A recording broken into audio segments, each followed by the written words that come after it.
हेडलाईन्सचे प्रायोजक आहे NBC bearings, लांब पळण्यासाठी। मुंबईला जागतिक आर्थिक राजधानी बनवण्याचे लक्ष्य, पंतप्रधान नरेंद्र मोदी यांची ग्वाही। 29,400 कोटींच्या रेल्वे, हायवे आणि बंदर प्रकल्पांचं उद्घाटन।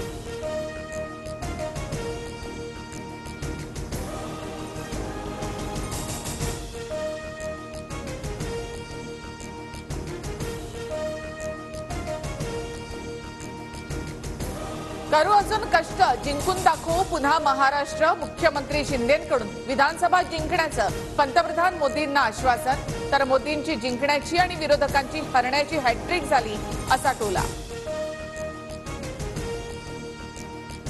विधान परिषद निवडणुकीमध्ये महाविकास आघाडीची 8 मतं फुटली। कारवाई झाल्यास महायुती संधी देणार, सूत्रांची माहिती। विधानसभेला महायुतीमध्ये संधी मिळेल, आमदारांना शब्द दिल्याची माहिती। काँग्रेसची 7 मतं फुटल्याची राजकीय वर्तुळामध्ये चर्चा। 19 जुलैला मुंबईत प्रदेश काँग्रेसची महत्त्वपूर्ण बैठक। पक्षविरोधामधील भूमिका घेणाऱ्या आमदारांच्या विरोधात कारवाईची शक्यता। पक्षविरोधामध्ये मतदान करणाऱ्यांचा कार्यक्रम करू, काँग्रेस प्रदेशाध्यक्ष नाना पटोले यांचा कारवाईचा इशारा। तर आमदारांवर कारवाईची काँग्रेसमध्ये हिंमत नाही, शिरसाटांचं आव्हान। निवडणुकीत मोठ्या प्रमाणात घोडेबाजार झाला। शरद पवार गटाचंही 1 मत फुटलं। पराभवानंतर शेकापच्या जयंत पाटलांचं भाष्य, महाविकास आघाडी सोबतच राहणार अशी भूमिका। पवार गटाची 11 मतं मिळाली, पण मानसिंग नाईकांचं 12वं मत मिळालं नाही।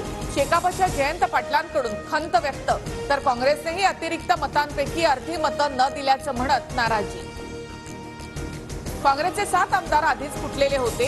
20 ते 25 कोटी देऊन भाजपनं आमदारांना फोडलं। 2 एकर जमीन दिल्याचाही राऊतांचा सनसनाटी आरोप। आमदार होण्यासाठी 200 कोटी खर्च करावे लागले तर कोण आमदार होईल? एका सदस्यासाठी 25 कोटी खर्च कोणी करतं का? शिरसाटांचं राऊतांना उत्तर। काँग्रेसची मतं फुटलेली तर नार्वेकर 23 मतांपर्यंत कसे गेले? आत्मचिंतनाची बाब। नार्वेकरांच्या मागे अदृश्य शक्ती असल्याने त्यांचा विजय, उदय सामंत यांचं वक्तव्य। महायुतीला 15 अधिकची मतं, काँग्रेसची 7 आणि ठाकरे गटाची 2 मतं फुटली। भाजप आमदार आशिष शेलार यांचा मोठा दावा। 25 कोटीला 1 मत विकलं जातंय। फुटलेल्या आमदारांना जनतेनं जोड्यानं मारावं, आव्हाडांचं आवाहन। तर माझ्या पक्षातील एकही आमदार फुटला नाही, गॅरंटी देतो, आव्हाडांचा दावा। शेकापच्या जयंत पाटलांच्या पाठीत खंजीर खुपसला। पवारांनी डाव टाकला, त्यामध्ये शेकापच्या जयंत पाटलांचा बळी गेला। सदाभाऊ खोत यांची टीका। विधानसभा निवडणुकीत जनतेची पसंती महाविकास आघाडीला। सकाळ समूहाच्या सर्वेत महायुतीला धक्का, सर्वाधिक पसंती असलेला पक्ष मात्र भाजप। सरकारकडे फक्त आजचा दिवस, काय होतंय ते पाहू, सरकारला सावध करतो। आरक्षण न दिल्यास 100% 288 उमेदवार पाडणार, जरांगेंचा इशारा। तर जरांगे यांनी संयम बाळगावा, मंत्री शंभूराज देसाई यांची विनंती।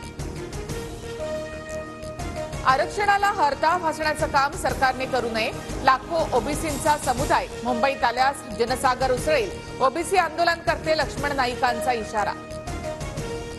7 राज्यांमधील विधानसभेच्या पोटनिवडणुकीत 13 पैकी 10 जागांवर इंडिया आघाडीची बाजी, तर भाजप 2 तर अपक्ष 1 जागेवर विजयी।